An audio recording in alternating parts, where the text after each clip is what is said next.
ಸೊರಬ ಪಟ್ಟಣ ಸೇರಿದಂತೆ ತಾಲೂಕಿನಾದ್ಯಂತ ಶನಿವಾರ ರಂಜಾನ್ ಹಬ್ಬವನ್ನು ಮುಸಲ್ಮಾನ್ ಬಾಂಧವರು ಸಂಭ್ರಮದಿಂದ ಆಚರಿಸಿದರು.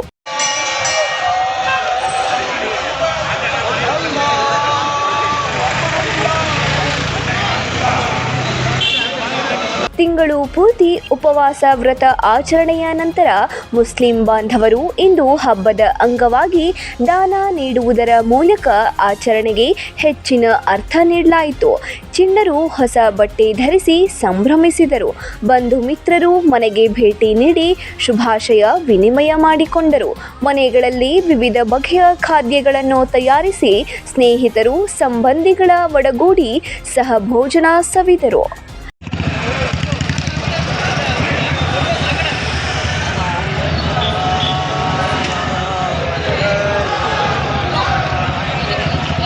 ಪಟ್ಟಣದ ಮಾರ್ಕೆಟ್ ರಸ್ತೆಯ ಜಾಮಿಯಾ ಮಸೀದಿ, ಕಾನುಕೇರಿಯ ಅಹ್ಲೆ ಸುನ್ನತ್ ವಲ್ ಜಮ್ಮತ್ ಜಾಮಿಯಾ ಮಸೀದಿ, ಹೊಸಪೇಟೆ ಬಡಾವಣೆ ಶಾಫಿ ಬದ್ರಿಯಾ ಮಸೀದಿ ಮತ್ತು ಫಾರೂಕ್ ಮಸೂದಿ ಸೇರಿದಂತೆ ತಾಲೂಕಿನ ವಿವಿಧ ಮಸೀದಿಗಳಲ್ಲಿ ಮುಸ್ಲಿಮರು ಪ್ರಾರ್ಥನೆ ಸಲ್ಲಿಸಿದರು.